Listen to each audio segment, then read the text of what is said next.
All right, folks. This is a 2014 Ford Taurus SEL. We're doing the front brakes on this bad boy, okay, because it's making noise. A couple things you're going to run into is, number one, trying to get the aluminum wheels off of the hub because it's all oxidated here. All right, you're going to notice it's going to be a hard time getting it off. You got to hit it from the back, and you get it off, and then clean both surfaces on the hub and on the aluminum wheels. Sand them down nicely, and then put a little anti-seize on them. If you notice on these brakes, have a little spring clip on them. Okay, the spring clip here looks like it's designed to just pull the brake pads away from the rotors when not in use. All right, that's all it is. It's very annoying. When you pull the caliper off, the springs are just going to pop out. You can put the springs in after everything's already assembled, and I'll show you how. But to try to put it before, it's hard because it wants to pull the pads out and then you can't get the caliper on. All right, so I'm going to show you on the other side what is needed. Let me just turn this wheel for you. All right, so on this side of the wheel, you can see the spring clip is on there already. One fell off when I started to take the caliper off. Now what I did with this, since it needs rotors, all right, see the rotors are shot. Okay, I'm going to show you the back of the other rotor, matter of fact, while I'm here. These are the brake pads from the other side. See how I wore a nice little groove in there? All right, you can see it.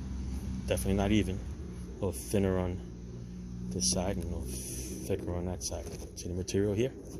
Okay, because the rust started to come in and eat it up. There it is. All right, look how thick the rust is around there compared to the rest of the rotor. All right, it's actually like a little bit of a concave part in there. So the only part the brakes were grabbing is just the shiny part over here. The rest is just grabbing on rust.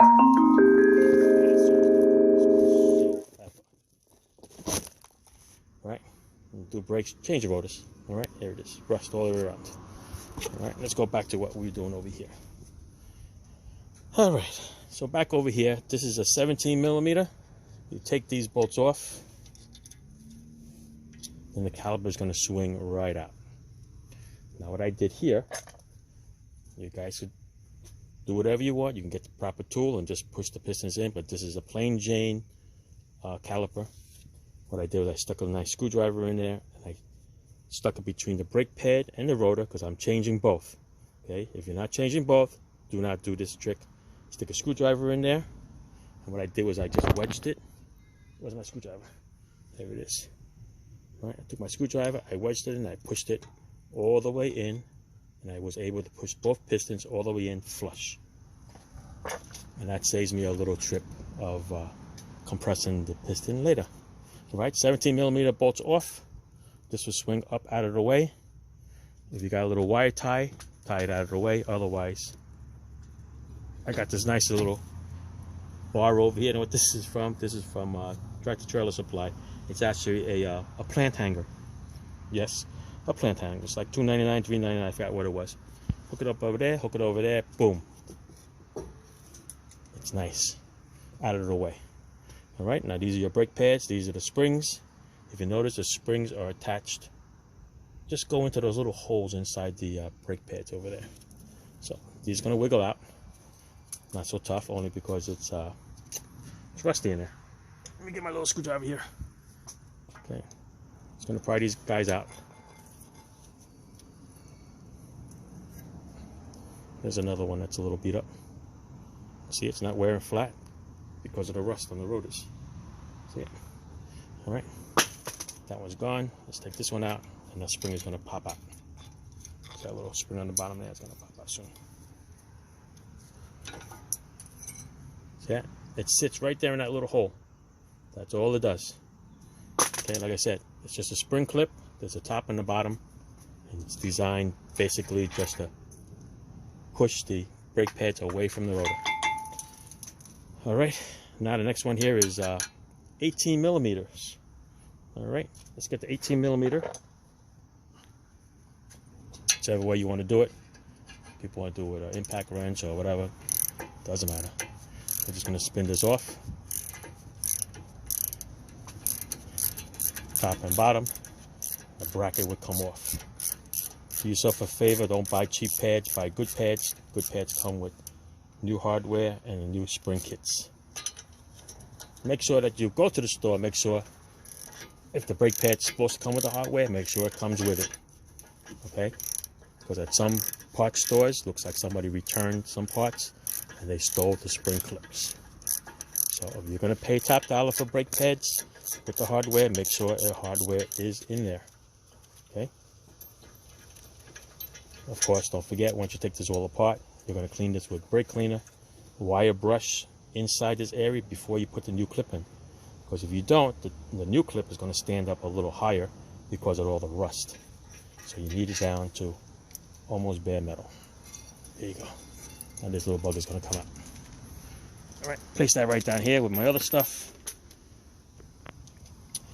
All right, and now this is a T40. T40, people. T40. This is going to come out. A little hard to come out sometimes. You're going to need your little ratchet. Let me hook up my ratchet.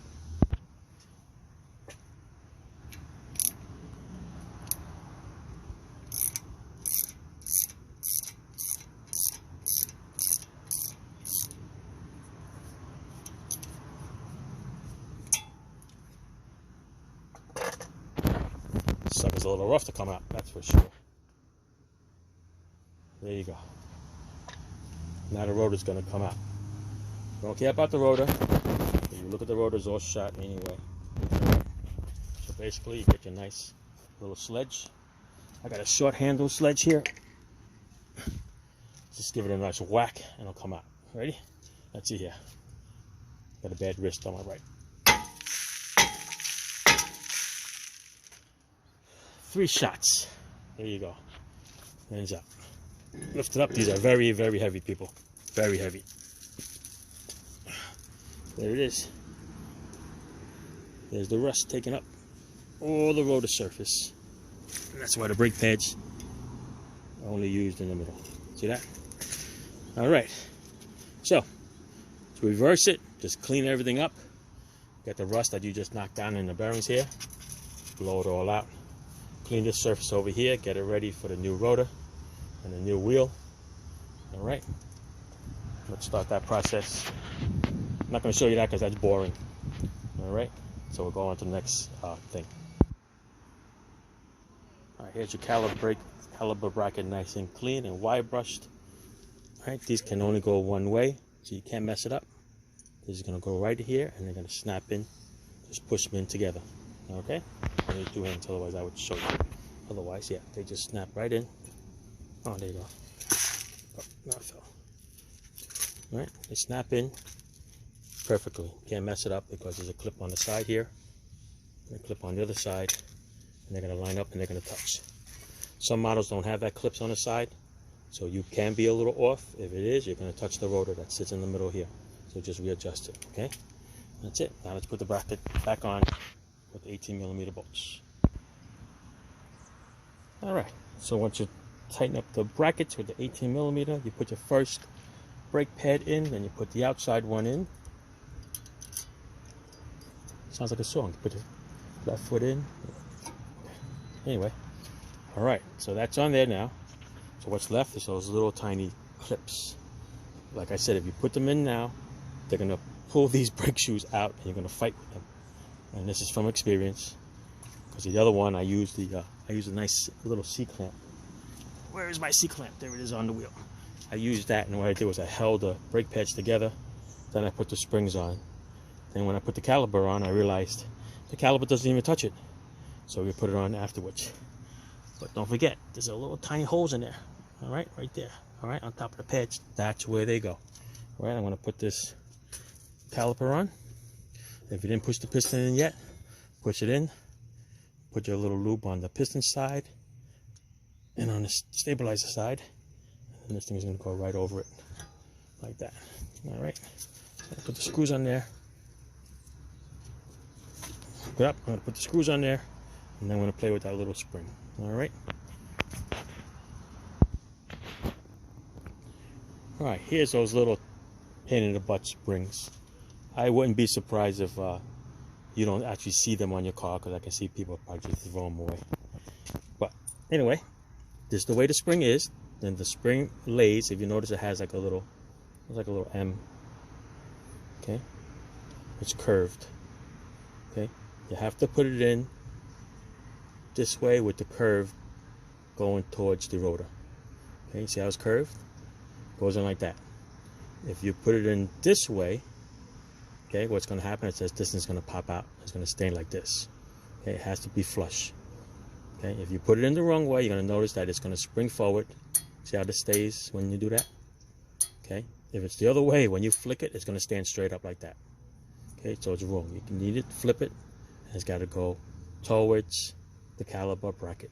So now when you go to this one, I'm going to take that same design and put it this way like this. Okay, you can do one or two things. You can slide it in under here, grab that one hole like I just did there. Okay, and you can get a little screwdriver in here and just squeeze this in. All right, just squeeze it together, stick it under the clip over here, and then go towards into that hole. All right, that's the best way you can do it. Maybe a needle nose over here. All right, either way, if you want to do the left side or right side it. Okay, just going to go in here, stick it in that hole, and you're going to bend this little clip like this and get it in under there and set it up. All right, let's see, we're going to try this. I'm going to show it to you. See if I can show it to you under here like this. See that little hole there? It's going to go in here like that. All right, that's how it's going to sit. Just going to sit in that little hole. That's basically what it is. There you go. Listen, it's not fun. Take your time. Don't bend the crap out of them, but it does go. All right, one at that little hole there and one in the other hole, and then you're done. All right, so there you go. Keeps the pads separated. That's basically the idea. All right, now your brake job is done. Don't forget to stop on the brakes. Take it for a nice braking period. You guys remember how to do that. All right, drive it about 20 miles per hour and just apply the brakes a little bit, just to break in the new pads and the new rotors. Do it about 3 times. All right, and you'll notice that it gets better and better, and then it grabs a little better. All right, then you'll be good. All right, there you go. There's your Duralast pads, Duralast rotors. And don't forget to brake clean. Good stuff. All right. Ciao. Thanks for watching.